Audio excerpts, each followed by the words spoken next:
1월 24일 화요일 하나님께서 오늘 우리에게 주시는 말씀입니다. 사무엘상 2장 1절부터 11절까지의 말씀입니다. 봉독하겠습니다. 한나가 기도하여 이르되 내 마음이 여호와로 말미암아 즐거워하며 내 뿔이 여호와로 말미암아 높아졌으며 내 입이 내 원수들을 향하여 크게 열렸으니 이는 내가 주의 구원으로 말미암아 기뻐함이니이다. 여호와와 같이 거룩하신 이가 없으시니 이는 주밖에 다른 이가 없고 우리 하나님 같은 반석도 없으심이니이다. 심히 교만한 말을 다시 하지 말 것이며 오만한 말을 너희의 입에서 내지 말지어다. 여호와는 지식의 하나님이시라 행동을 달아 보시느니라. 용사의 활은 꺾이고 넘어진 자는 힘으로 띠를 띠도다.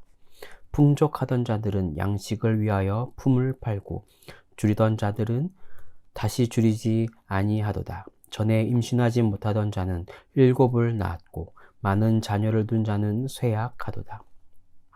여호와는 죽이기도 하시고 살리기도 하시며 수월에 내리게도 하시고 거기에서 올리기도 하시는도다. 여호와는 가난하게도 하시고 부하게도 하시며 낮추기도 하시고 높이기도 하시는도다. 가난한 자를 진토에서 일으키시며 빈궁한 자를 거름더미에서 올리사 귀족들과 함께 앉게 하시며 영광의 자리를 차지하게 하시는도다. 땅의 기둥들은 여호와의 것이라 여호와께서 세계를 그것들 위에 세우셨도다. 그가 그의 거룩한 자들의 발을 지키실 것이요 악인들을 흑암 중에서 잠잠하게 하시리니 힘으로는 이길 사람이 없음이로다. 여호와를 대적하는 자는 산산이 깨어질 것이라 하늘에서 우레로 그들을 치시리로다. 여호와께서 땅끝까지 심판을 내리시고 자기 왕에게 힘을 주시며 자기의 기름 부음을 받은 자의 뿔을 높이시리로다 하니라. 엘가나는 라마의 자기 집으로 돌아가고 그 아이는 제사장 엘리 앞에서 여호와를 섬기니라. 아멘. 오늘 본문은 한나의 찬송시라는 부제목을 가지고 있습니다. 우리는 1장을 통해서 한나가 어떠한 처지에서 어떠한 은혜를 입게 되었는지 살펴보았습니다. 자식이 없다는 이유로 분인나는 한나를 업신여겼고 또 이 분인나의 무시와 괴롭힘에 식음을 전폐할 정도로 너무나 괴로웠던 한나는 여호와 하나님께 나아가 부르짖으며 기도합니다. 자신에게 아들을 주신다면 그 아들을 여호와께 드리고 나실인으로 살게 하겠다는 서원 기도를 하였고 그 이후에 남편과 동침하여 사무엘을 임신하게 되었습니다. 불임으로 인해서 분인나로부터 고통을 받고 있던 이 문제가 한나의 간절한 기도로 인해 응답되었고 이제는 상황이 다시 역전되는 역전의 은혜가 한나에게 임한 것입니다. 이렇게 고통받던 상황에서 역전의 은혜를 주심에 감사하는 감사 찬양의 내용이 바로 오늘의 본문 내용입니다. 1절입니다.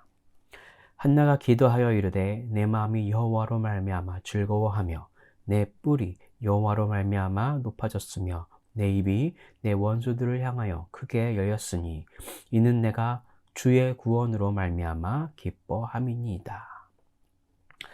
한나는 기도합니다. 내 마음이 여호와로 말미암아 즐거워하며 하나님이 자신의 원수 앞에서 나를 높이시고 구원하시는 일로 인하여서 즐거워하며 기뻐한다는 한나의 고백의 내용입니다.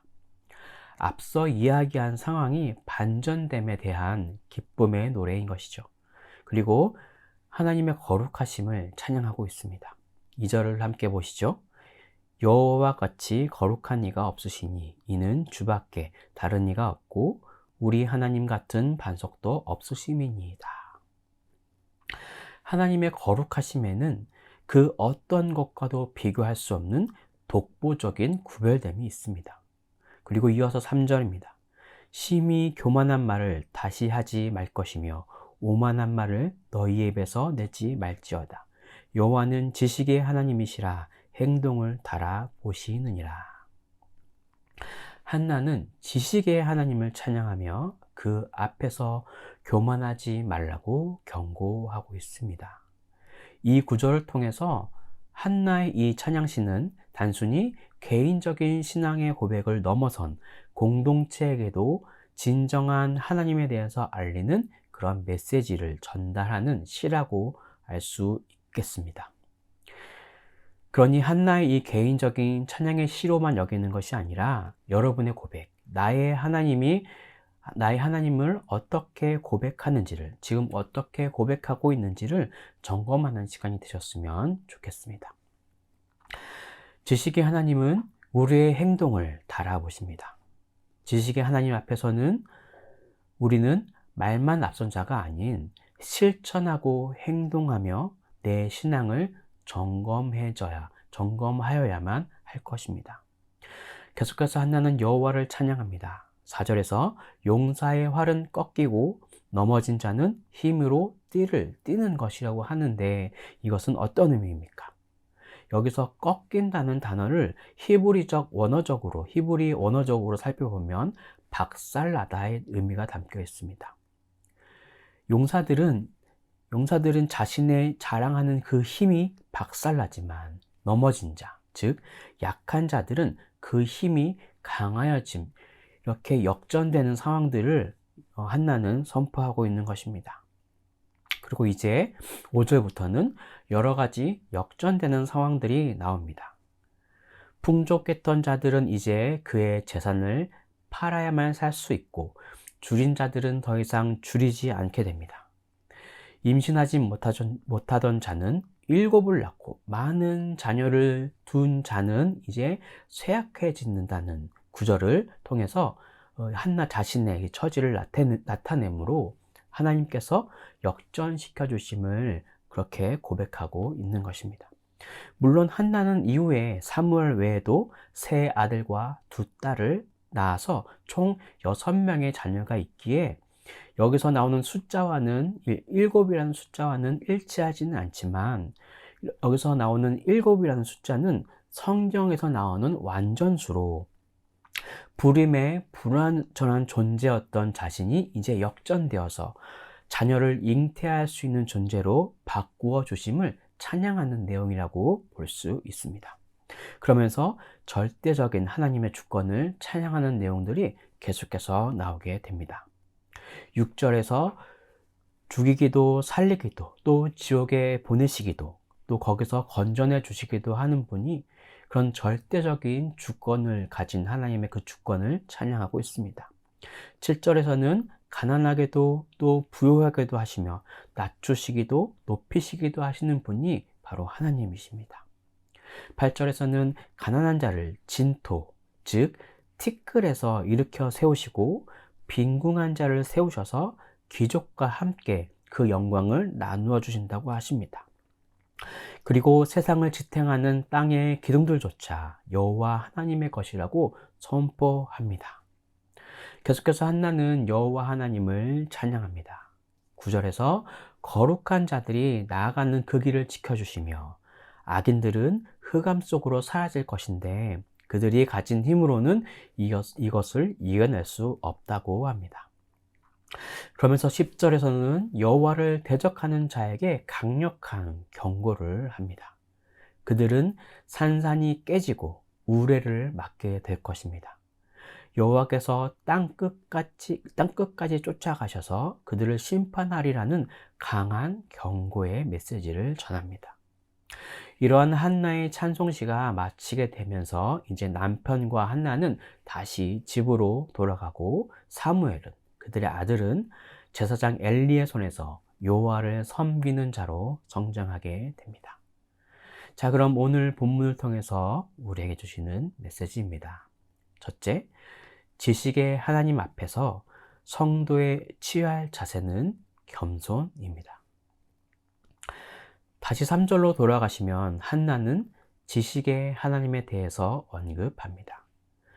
지식의 하나님이라는 것은 어떠한 의미입니까? 바로 모든 것을 아시는 분이라는 고백이겠죠. 이 3절을 세번역 버전으로 다시 읽어보도록 하겠습니다. 너희는 교만한 말을 늘어놓지 말아라. 오만한 말을 입 밖에 내지 말아라. 참으로 주님은 모든 것을 아시는 하나님이시며 사람이 하는 일을 저울에 달아 보시는 분이시다. 하나님은 모든 것을 알고 계십니다. 심지어 내가 속으로 어떠한 마음을 가지고 있는가도 잘 알고 계십니다. 그런 하나님께서 사람이 하는 일을 살펴보시고 저울을 달아보신다고 합니다. 저울을 단다는 것은 심판의 의미이겠죠. 우리는 무의식 중에라도 불평하는 말들, 더 나아가 저주하는 말을 할 때가 종종 있습니다. 너무 화가 난 나머지 작정하고 사람들을 무시하는 말을 늘어놓을 때도 있지만, 무의식 중에 툭 던진 말이 다른 사람들에게 상처를 줄 때도 있습니다. 나는 나쁜 맘 먹지 않고 그냥 가볍게 던진 말이니까 그 사람이 상처받은 것은 나와 상관없는 일이 되는 것입니까? 그렇지 않겠죠. 의미 없이 던진 그 한마디라도 내 이웃에게 상처를 주지 않으려는 자세가 우리에게 필요한 자세입니다. 우리는 어떠한 경우에도 겸손함으로 행동하고 기도하여야 할 것입니다. 아무리 똑똑한 사람도 세상 모든 것을 알 수는 없습니다. 아무리 머리가 좋은 천재들조차도 모든 영역에서 뛰어난 재능을 발휘하진 않습니다. 그들이 가지고 있는 특출난 몇 개의 재능만 뛰어날 뿐이죠. 그러니 우리에게는 사람을 정죄할 권한이 없습니다. 그 권한은 하나님께만 있습니다. 오늘 이 말씀을 마음에 담아 겸손의 말과 행동을 하는 성도로 살아가기를 결단하는 기도의 시간이 되시길 축복합니다. 나의 의도와 상관없이 내가 다른 형제, 자매를 시험 들게 했다면 그것을 기억나게 하시고 그들에게 용서를 구할 수 있는 용기를 주시기를 간절히 기도하시는 저와 여러분들이 되시길 주님의 이름으로 축복합니다. 두 번째 메시지입니다. 둘째, 하나님의 능력 안에서 역전이 이루어집니다. 한나는 역전의 하나님을 경험했습니다. 그 경험의 근거에서 깨달은 하나님에 대해서 고백합니다. 그 하나님의 능력은 인간이 도저히 흉내낼 수 없는 어려운 것들입니다. 하나님의 형상을 가지고 태어난 인간은 하나님의 성품 중에 사랑, 자비, 인내, 지혜, 지식 등 그것은 어느 정도 본받을 수 있습니다. 하지만 생명 그 자체이신 분이시기에 인간의 생과 사를 주관하시는 분이 바로 우리 하나님이십니다. 요한복음 11장 25절을 보시면 예수님은 나는 부활이요 생명이니 나를 믿는 자는 죽어도 살겠고 라고 하셨습니다. 참된 삶을 원하십니까? 역전의 삶이 되시길 원하십니까? 그렇다면 생명이신 하나님을 의지하시길 바랍니다.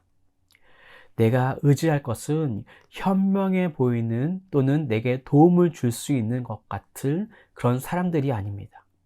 또는 세상의 유행에 따라 그것에 맞추어 누리며 사는 것이 잘 사는 것이 아닙니다. 참된 삶은 하나님께서 내 삶을 주관하시도록 내 인생의 운전대를 하나님께 맡기는 그런 삶입니다. 인생의 운전대를 하나님께 맡겨드린다는 것은 주심에 주시지 않으셔도 감사할 수 있는 능력입니다. 오늘 이 아침 하나님께 내 삶을 맡기기로 결단하고 하나님이 아닌 다른 것에 의지하려는 것을 내려놓은 그런 은혜가 있기를 소망합니다. 내가 원하는 때를 기대하지 않고 하나님의 때를 기다리며 살아가시길 주님의 이름으로 축복합니다. 기도하겠습니다. 지식과 은혜가 충만하신 주님, 우리의 가운데에 겸손한 마음이 필요합니다. 우리의 모든 것을 알고 계시고 우리의 모든 머리카락 하나도 하나하나 세시는 그런 하나님의 그 능력과 그 권능을, 그 주권을 바라보며 우리가 겸손하게 하나님을 의지할 수 있도록 인도해 주시고, 특별히 한나가 먼저 기도함으로 주 앞에 아뢰었던 것처럼 우리가 하나님 앞에 기도하는 시간들 포기하지 않고 끝까지 이것을 이룰 수 있도록 우리에게 힘을 주시고 능력을 허락하여 주십시오. 그래서 하나님 안에서 진정한 역전의 은혜를 누리는 그런 우리의 삶이 되기를 소망합니다. 그렇게 우리를 도우시고 인도하실 줄을 믿으며 이 모든 것을 예수 그리스도의 이름으로 기도드립니다. 아멘.